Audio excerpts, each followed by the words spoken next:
Obrigado pela presença de todos. E depois de uma palestra maravilhosa do Yuzo, do Caio Yuzo, eu já não preciso falar nada, né? Eu já posso ir embora. Mas, como nós somos professores de história, nós vamos tentar explicar por que existem tantas artes tradicionais em Ishikawa e ainda são mantidas, né?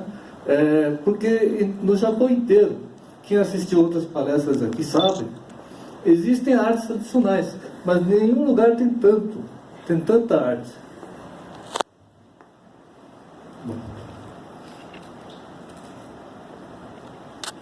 Realmente são várias artes. O Caio Yuzo, se tivesse tempo, ele gastaria 3 dias falando das artes, né? Mas o tempo é curto, então não conseguiu falar tanto. Ishikawa é uma província de 1.200.000 habitantes. Ela é proporcionalmente pequena, tem um formato de talvez de uma mão, né, ou um dedo. Essa parte de cima é uma região chamada de Noto, é muito antigo, e embaixo é uma área considerada de Kaga, né? Isso é uma nomenclatura antiga do período Edo. Eu queria falar um pouco do nome Ishikawa. Ishikawa, Rio das Pedras. É um nome um pouco inspirado, né? Eu também acho. Mas, infelizmente, ao contrário de nomes como Reiwa, que tem 200 significados, Rio das Pedras, ou Rios das Pedras, né? São nomes, únicas traduções que eu consigo para Ishikawa. Mas é interessante porque isso reflete o respeito que as pessoas dessa região têm para com os rios que abastecem essa cidade. Vocês imaginem, por exemplo, num período em que todo mundo dependia da agricultura, e a agricultura, sobretudo, é o plantio de arroz. Então, ter bastante água significa ter boa produção, né? E por isso esse feudo, que era chamado de Kagahan, foi o mais rico de todo o Japão. Existiam 300 feudos em todo o Japão, e esse era o mais rico, tirando os de Tokugawa, né, que era o Shogun. Ele já tinha se apropriado de propriedades dos oponentes, então ele era o mais rico, né? Mas vamos parar de falar mal do Shogun e falar de Ishikawa. Todos os rios de Ishikawa começam nessa montanha chamada Hakusan, que tem 2.702 metros de altura. É uma montanha gelada, né, como dá para ver, o gelo metade do ano, e daqui é que nascem os rios, passam por pedras, atravessam a cidade e vão até o mar, tá? O interessante aqui é que esse Hakusan, atrás do Hakusan, você vai encontrar uma outra montanha, e atrás dessa montanha vai ter outra, vai ter outra, vai ter outra, porque na verdade é uma cordilheira. O Japão tem uma cordilheira, e essa cordilheira se chama Alpes do Norte. Hakusan não é a montanha mais alta. Existem montanhas de mais de 3.000 metros de altitude. Mas o mais interessante é que essa cordilheira moldou a cultura local e a história também, e explica muita coisa sobre essa região. É que geralmente os furacões, para quem vê noticiário da NHK, eles começam sempre no sul do país, né? Quase todos os furacões começam no sul, ou começam em Okinawa, ou começam aqui nessa região de Kyushu, né? Depois eles vão subindo. Só que quando chega aqui nessa cordilheira, né, o Alpes do Norte, eles não conseguem passar, ou se passam, eles perdem muito a força, né? Então ele acabou protegendo Ishikawa de furacões. Então tem furacões, mas não com tanta força como em outras regiões, né? E olha que interessante, né? Se furacão não passa, pessoas também não passam, né? Então, quem mora aqui, para conseguir mercadoria, ele teria que dar uma volta grande para chegar onde tinha locais mais populosos, como Tóquio, Aichi, né, e o Shizuoka. Eles têm que dar muita volta para a mercadoria chegar até lá. Então, por causa disso, é que eles desenvolvem bastante autossuficiência. Eles tentam produzir tudo lá, localmente, né? Essa é uma característica cultural de Ishikawa. Bom, em 1581, Toshie Maeda, o chefe do clã Maeda, chega em Noto, que é aquela parte ao norte de Ishikawa, né? E 2 anos depois, ele consegue, pelo Toyotomi Hideyoshi, que era aliado dele, né? Ele concede que ele ocupe também a região ao sul, que se chamava Kaga, né? Então, todo o espaço era chamado de Kagahan por causa disso. E essa chegada dele em 1583 a Kaga é comemorado como um evento anual, no mês de junho, que é o Hyakuman Goku Matsuri. Esse nome é difícil, né? 1 milhão de pouco, né? Pedras, que na verdade é um volume de produção de arroz, né? É um festival anual em junho e é bastante interessante porque crianças participam, as escolas, todas as escolas participam, as empresas participam com grupos de dança. E assim, é um evento muito grande, mesmo os estrangeiros, né? Estudantes estrangeiros participam desse festival em junho.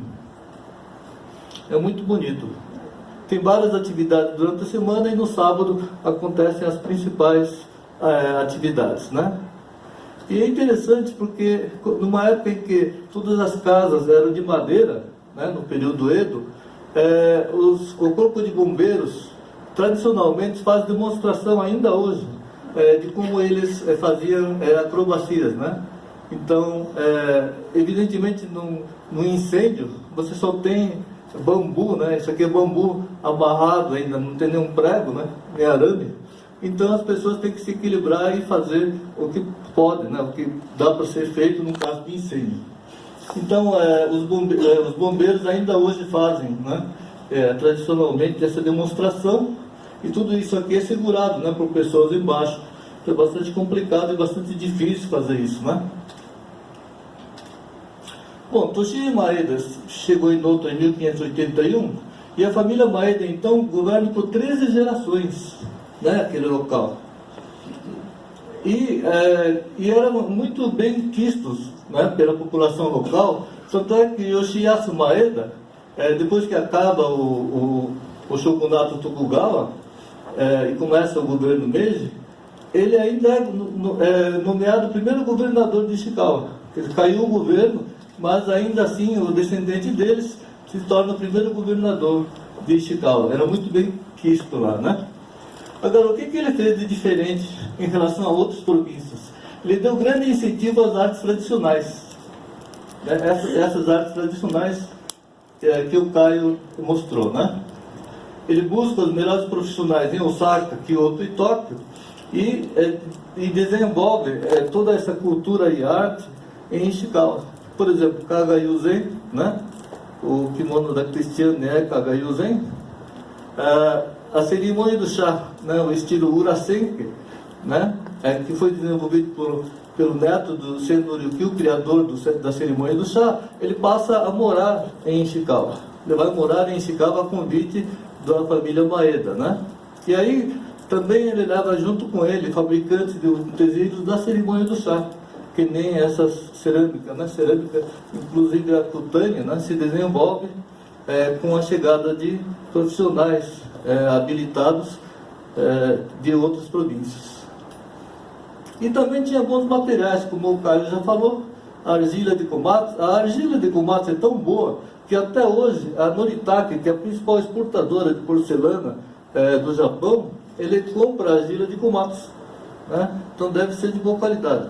Os rios limpos, né, ajudavam a atingir o kimono, o Kagayuzen, que na verdade aqui nesta água eles tentam dissolver a cola, né, que foi utilizada, né?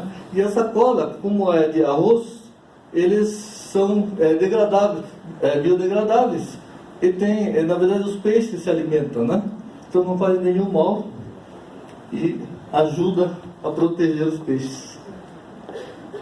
A província de Ishikawa, então, de 1.200.000 habitantes, 466 mil estão acumulados na capital Kanazawa. A península de Noto, 350 mil habitantes, essa metade aqui, né, da província, só tem 350 mil habitantes. As cidades são pequenas. Noto, por exemplo, como cidade, só tem 17 mil habitantes. Todas as cidades são pequenas. Hakusan, a maior cidade em extensão, tem 113 mil habitantes. E Komatsu, 108 mil habitantes. Eu queria falar de Kanazawa, né? E eu queria contar um pouquinho dessa lenda, que é uma lenda tradicional japonesa. Existia uma pessoa na região de Kanazawa chamada Imohori Togoro, né? O Togoro era um pobre plantador de batata, de boa índole, né? Mas porém pobre, e vivia sozinho, né? E para ele estava bom daquele jeito. Um dia apareceu um casal de idosos, né, com uma filha, uma menina, uma moça, pedindo para que o Togoro case com ela, né, para que o Togoro se torne o marido da filha deles, né. E eles contam na história que tiveram muita dificuldade para ter essa primeira filha, e eles rezaram para Kannon, né, Kannon-sama, que é uma entidade budista, né? E conseguiram, né, com sucesso, conceber uma menina. E essa menina cresceu bem, cresceu forte, mas eles estavam muito idosos, então eles estavam preocupados com o futuro dessa filha.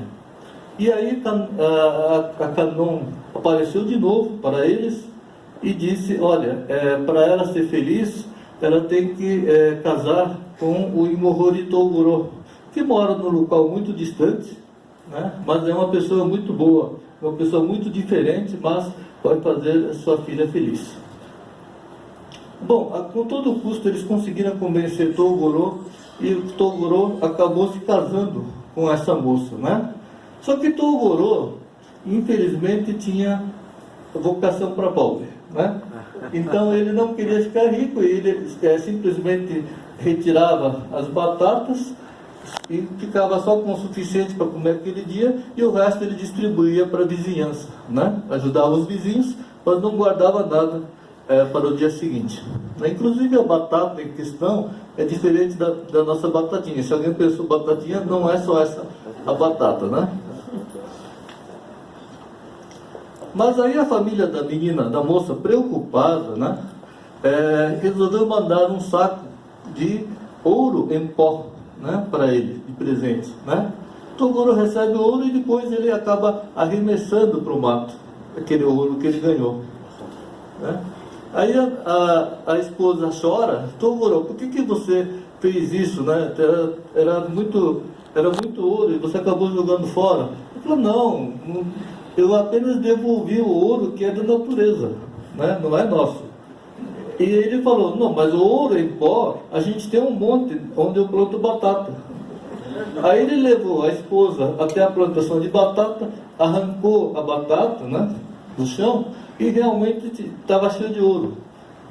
Eles foram lavar essa batata numa fonte, né, de água, e lá embaixo, né, da água realmente tinha bastante ouro acumulado, né? Então tinha realmente ouro naquele lugar. Bom, os moradores de Kanazawa acreditam nessa história? Não sei. Mas aquele local que ele lavou ouro é considerado sagrado, né? Tem até ele fica dentro de um templo shintoísta no centro de Kanazawa. Então esse local existe de verdade, né? Mas não adianta ir agora, tá? Eu já passei lá e não tinha. Depois a Cristiane passou lá e não tinha mesmo. Então agora não tem mesmo. Mas, já foi embora. Mas Kanazawa, o nome Kanazawa significa fonte de água com ouro, por causa dessa lenda. Por isso que eu precisava apresentar essa lenda para vocês. Como eu disse, né? Mas eles se tornaram então grandes fabricantes de folha de ouro. 99% da folha de ouro de todo o Japão é produzida em Kanazawa. Mas ele já mostrou, né? O Caio já mostrou folhado de ouro. Inclusive tem alguns expostos aqui, né? Bolo Castella, né? Imigração, influência portuguesa, com ouro, né? Sashimi com ouro, perfume com ouro, sorvete com ouro. Ouro não tem gosto, tá? Se alguém quiser saber, ouro não tem gosto. Esse sorvete custa $8. Bom, Kanazawa. Tem uma coisa curiosa, tem uma fábrica de shoyu e miso, né? Que também tem oficinas, e tem várias atividades ali. E ele tem até um café gourmet, né? Com produtos dessa Yamato, um fabricante de shoyu, né? E o interessante é o sorvete de shoyu. Tem sorvete de shoyu. Parece sorvete de caramelo. Não sei porquê. Mas é muito bom. Muito bom.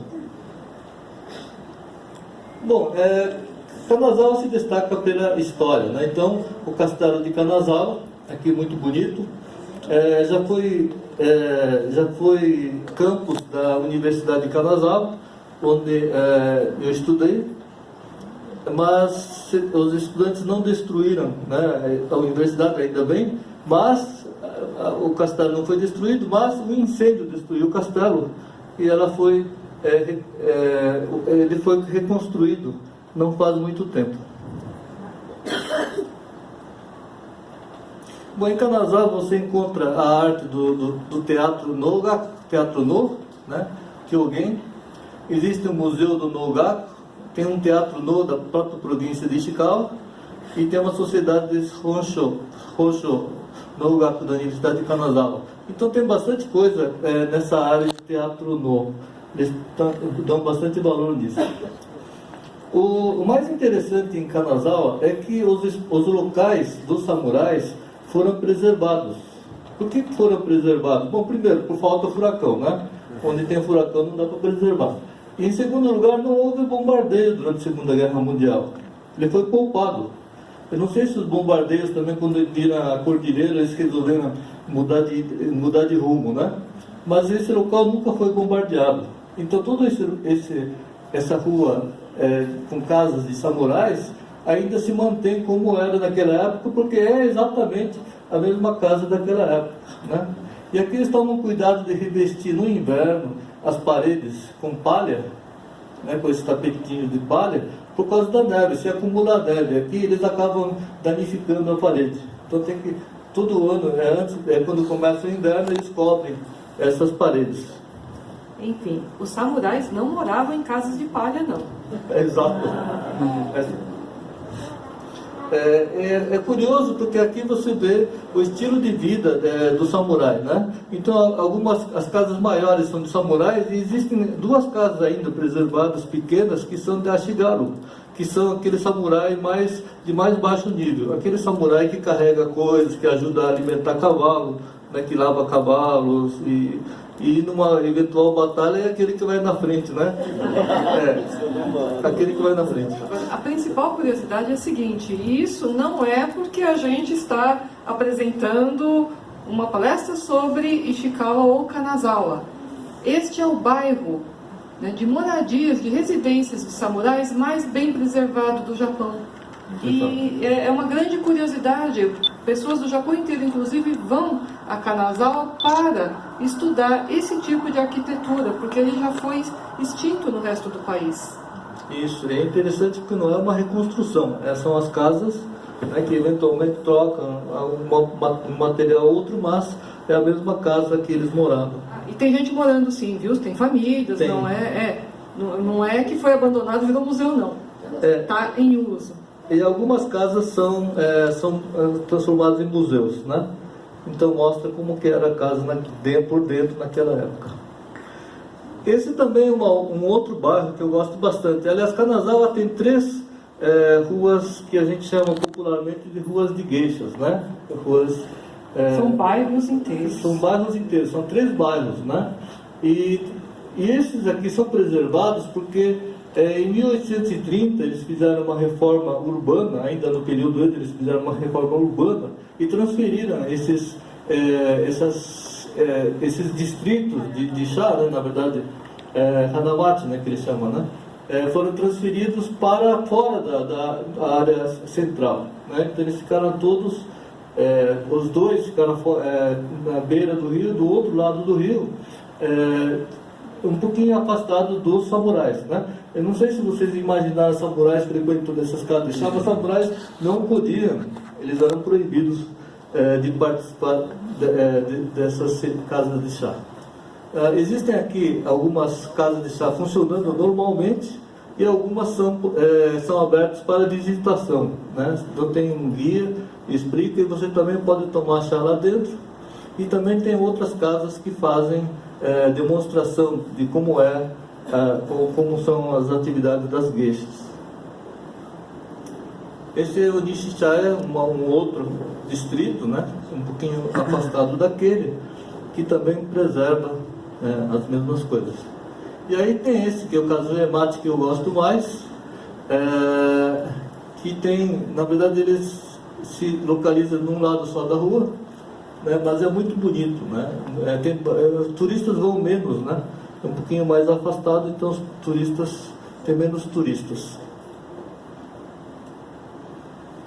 Kendokuen. O Caio chegou a falar um pouco desse Kendokuen, mas, olha, eu já estive no Jardim Botânico de São Paulo 3 vezes, né? E olha que eu morava perto, né? Mas eu fui 3 vezes. E Kendokuen eu fui 6 vezes. Tá? Então, tem diferença. O local é incrível, é difícil de explicar, mas em cada estação que você vai, muda, né, a visão. A arquitetura é tão estranha, não é quadrada, não é redonda, é totalmente irregular, né, o terreno é irregular, aproveita pedras e tal, e que você, cada vez que você vai andando e você olha para trás, você vê um outro lugar. É totalmente estranho essa coisa. Por isso que, mesmo indo 6 vezes, ainda eu vou me perder de novo se eu for bastante uma vez. Porque é bem diferente mesmo. Isso aqui com neve, né? Muito bonito também. E aqui o detalhe da amarração, né? Eles amarram os galhos no inverno para que o peso da neve não quebre, né? Essas árvores centenárias. O que você acabou de mostrar são instalações de iluminação que existem no... Não, utiliza para iluminação, mas o primeiro significado disso, porque isso aqui inclusive é de cordas, né? Então ele é amarrado, né? Os galhos aqui são amarrados para que não caia com o peso da neve. E aqui neva bastante, acumula bastante neve. Existe o Kendokuen, que fica em Ishikawa, né, em Kanazawa. Mas existem também mais 2 outros parques, jardins no Japão, que são considerados tesouros arquitetônicos do Japão. Isso. Né, que são grandes exemplos do paisagismo estilo japonês. Então, um deles, o Kendokuen, existe o Korakuen E tem mais um outro no Japão. Só existem 3 parques. Bom, a gente imagina o jardim japonês, aquele espaço pequeno, né, em restaurante, né, aquela quedinha de água, mas aqui é o jardim japonês bem grande. À noite, né, tem um trabalho de iluminação, né, então muda totalmente o visual. Então cada vez que você vai, se você vai em outro horário, você já vai ver outra realidade, né? Mas também aqui dentro tem bons restaurantes, né? Tem doces e tem entre outras coisas, muitas coisas para comer, né? Kanazawa tem uma coisa interessante. Oyama Jinja é um templo shintoísta, né? Esse torii é de 1599. Que é 1590 e ele na verdade foi consagrado ao Maeda Daimyo, né? Isso. Esse aqui fica inclusive junto ao castelo, né? Então, junto ao castelo da família Maeda. E aqui você vê uma construção interessante, essa entrada, esse portal é em estilo holandês, né? Aqui atrás, né? Então, peraí, deixa eu... É isso.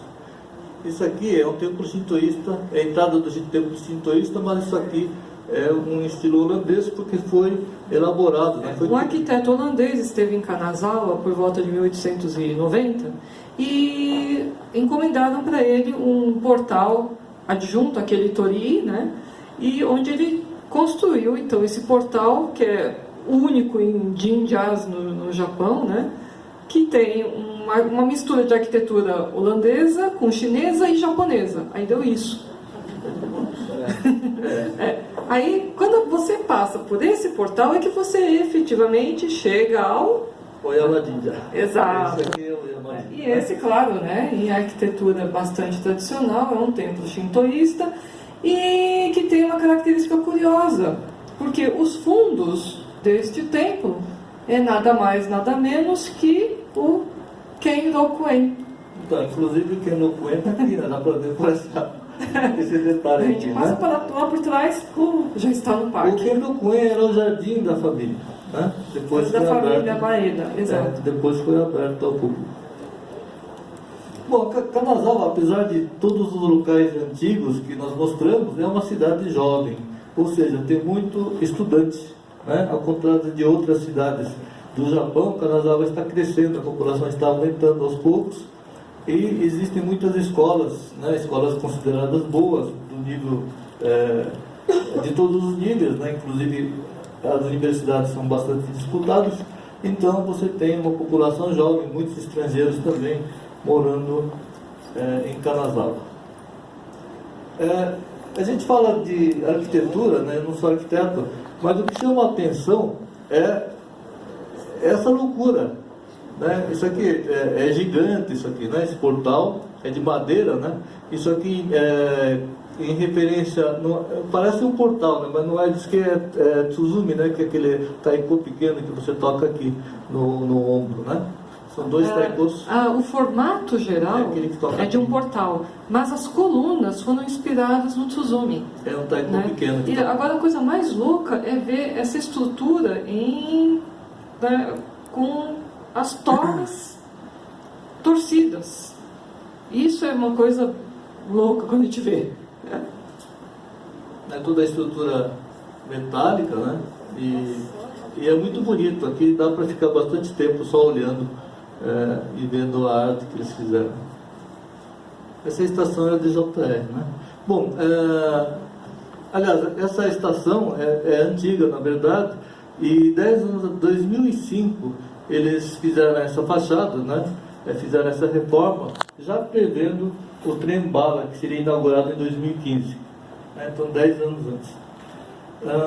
Essa biblioteca do Nimirai, uma biblioteca da província, é bastante moderna, Wi-Fi direto e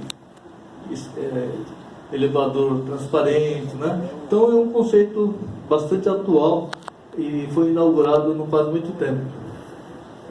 A Biblioteca Uemirai tem uma característica curiosíssima, que ela é quase inteira iluminada só com luz natural, né? Quase durante o dia inteiro não se usa a luz artificial, e ela é também apelidada de queijo suíço, porque ela é um cubo, né, cheio de furinhos, né, que permitem essa passagem de luz. E é uma biblioteca totalmente digital. Isso. Eu não sei se em outros lugares, mas aqui eu soube que você pode alugar, pegar livro aqui e devolver em outra unidade dessa mesma, como é que chama? Em uma outra biblioteca, né? E também pode devolver à noite, lá tem uma caixa para você depositar, que nem se alguém lembra de videocassete, né? Isso são os livros físicos, né? Os livros físicos. Também, né? E aqui é o Museu do Século XXI, é um grande orgulho deles. Na verdade é enorme, né? Mas é difícil de fotografar, porque você não encontra ângulo. Mas é um museu muito moderno, muito bonito. É aqui que acontecem exibições de desenhos japoneses, né? Também tem exposição de mangás, coisas assim ligadas à arte mais atual, mais moderna, contemporânea, é feito aqui. Não é um museu de história, é um museu de arte mesmo. Né? Mas tem... é um museu que não tem paredes em ângulo de 90 graus. O prédio inteiro é circular, né? Tudo lá dentro é circular, e por isso é que é difícil a gente encontrar um ângulo para fotografar o museu. Exato, exato. Mesmo por fora é complicado, que é tudo redondo. Né? Por um artista argentino, e é uma piscina que engana os olhos, porque as pessoas passam lá embaixo, né? E é um pavimento normal, só que tem uma folha d'água, né? Que quando as pessoas olham para lá, dá a impressão que é uma piscina comum, mas você vê as pessoas lá embaixo circulando normalmente, fazendo a visitação. É bem curioso, né? Mas aqui acontecem também desfiles de moda, né? Várias coisas ocorrem aqui nesse museu do século XXI. É interessante, uma cidade tão tradicional, com tantas coisas tradicionais antigas, eles investem em essa estética mais nova, né? Mais moderna. Bom, eu queria só falar um pouquinho só mais de Kanazawa, que é o respeito à natureza. Vocês estão vendo aqui um riachinho correndo, né, dentro de uma área dos samurais, então tudo bem, isso é natural, devia ser assim no passado. Sim, era assim no passado, né? Mas aí você pega isso aqui, que fica no meio da cidade, aqui todos aqui, eles são prédios, né, uma avenida, e você tem esse córrego passando água, né? Agora, é interessante, nesse córregozinho aqui tem peixe morando, né? Onde tem mais água tem carpa, né? Aqui são peixinhos, mas eles estão morando, né? Então, é interessante isso, porque por que eles têm esses córregos na cidade, né? E na década de 60, né, com o crescimento das indústrias, eles resolveram enterrar todos esses córregos. Enterrar não, cobrir. Fecharam, não, canalizar não, enterraram assim, porque a água eles bloquearam e não entrava mais água na cidade, nesses córregos, né? Então, eles resolveram um problema, aumentou o tamanho da calçada, né? As pessoas têm mais espaço para andar, só que na década de 80 eles voltaram, né, com essa ideia, cavaram de novo, né, os córregos, porque antigamente esses córregos alimentavam os agricultores que moravam mais para baixo, né? Mas a origem dos córregos, se eu não me engano, foi com a família Maeda. Era para fornecer água para o castelo. E depois passou a fornecer para o resto da cidade. Isso, mas não é água para tomar, é só uma água que nunca foi água para tomar, né? Mas eles iam para passar da cidade e abastecia a agricultura que tinha depois da cidade, né? Antes do mar tinha uma produção de arroz e esse arroz essa água que abastecia. Mas depois na década de 90 eles cavaram de novo, né? Essa água vem de Hakusan, né? Porque na verdade essa água estava alimentando todo um ciclo de vida, essas plantas todas, né, da cidade inteira estava dependendo daquele córrego. Então eles voltaram a fazer, em muitos lugares até difícil de atravessar, tem que fazer ponte, né? Loja, por exemplo, você imagina ter um córrego na frente, e eles fazem questão de manter isso, a água é limpa, né? Por isso que tem peixe, e tem então locais para você atravessar para entrar na loja. Agora eu vou falar um pouco da parte norte da província de Ishikawa, que é a região de Noto, né? A península do dedinho que a gente fala, né? Noto. A região de Noto, ela é em grande parte coberta por florestas, né? E também tem uma zona litorânea muito grande, embora ela não seja muito adequada para banho do mar ou praia. Mas ela é ótima para pesca e para uma produção tradicionalíssima de sal, né? É muito famoso no Japão o chamado sal de Noto. Ele é chamado de Wajima Shio, que o Wajima é o nome de uma cidade, né, da região, e onde a extração de sal ainda é feita como há alguns milhares de anos. Pode ir. Então, o chamado sal de Noto, na verdade, é uma flor de sal. Eu não sei se o pessoal já ouviu falar, né, de flor de sal, que normalmente as pessoas veem como um tipo de sal grosso, que nem o sal de Guérande, né, da França, ou mesmo aquele sal, a flor de sal de Portugal. A característica do sal de Noto é que é uma flor de sal úmida. Então vocês imaginam assim, um tipo de sal grosso úmido. E o mais interessante é que a concentração de minerais nesse sal é tão alta, que aquilo que nós consumiríamos, o equivalente a 1 quilo de sal refinado, não pode ultrapassar cerca de 200 gramas do sal de Noto. E ele é um sal tão específico que ele é considerado uma especiaria gourmet dentro e fora do Japão. É caro, gente, mas tudo bem, vale a pena, né? E é na região de Noto que se desenvolve uma das artes tradicionais que é conhecida como Wajima Urushi, ou a técnica da laca, né? Apenas por curiosidade, vejam, 2 países no mundo receberam o nome devido à fama de seus principais produtos de exportação para o Ocidente, né? Já repararam de onde vem o nome da China? Em inglês, como é que a gente fala porcelana? China. E por quê? Porque para o Ocidente, o principal produto, né, que era relacionado imediatamente à ideia daquele país, né, e era aquilo que o Ocidente considerava que era aquilo que o país fazia de melhor, era a porcelana. A técnica do urushi, em inglês, é chamada de japanning, né? Laquear, em inglês, fala-se japanning. Daí vem, em inglês, o nome do país, Japan. Tá? E por quê? Porque no Ocidente considerava-se que a técnica da laca, no Japão, havia alcançado o seu grau de perfeição. Né? Em Noto, inclusive, tem, né, um famoso museu dedicado aos objetos de artes feitos com a técnica do urushi, da laca. E é o Wajima Urushi Museum.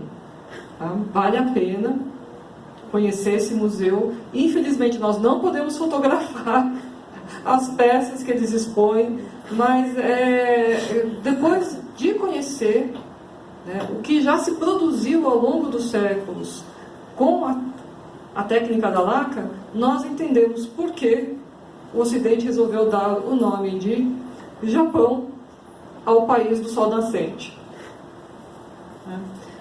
Noto também é famosa por ter sido o local de nascimento de um desenhista de mangá muito famoso. O nome dele era Go Nagai, né? E em Noto, onde foi a casa dele, transformou-se em um museu dedicado a ele, a sua obra, né? E ali mesmo na entrada nós temos alguns dos principais personagens pelos quais o Go Nagai foi conhecido. De baixo para cima a gente tem o Devilman, né? Kyuchihani e o Mazinga Zeto, né? Que são personagens que foram famosos na década de 1970. E por isso que o trem de Noto tem esse formato meio power, não é? É por causa dos personagens. Tá? Em Noto também nós temos, estranhamente, a escola de aviação da JAL. A principal escola de aviação da JAL está localizada na península de Noto. E particularmente a região ficou famosa recentemente por uma novela que fez sucesso em 2015 pela NHK, que se chamava Maré, e contava a história de uma moça que nasce e mora em Noto, e ela se dedica, ela sai da região, vai para Yokohama aprender a fazer doces, né, de acordo com técnicas francesas, e ela retorna para Noto para abrir uma doceria, um café, né? Só que ela quer dar um toque especial para as receitas dela. Usando o quê? Usando sal de inoto em receitas de doces, né? E a novela, como ela fez sucesso não só dentro do Japão, mas também aqui no Brasil, havia muita gente acompanhando a novela na época. Em algumas cenas, a NHK fez uma pequena homenagem ali discretinha no fundo.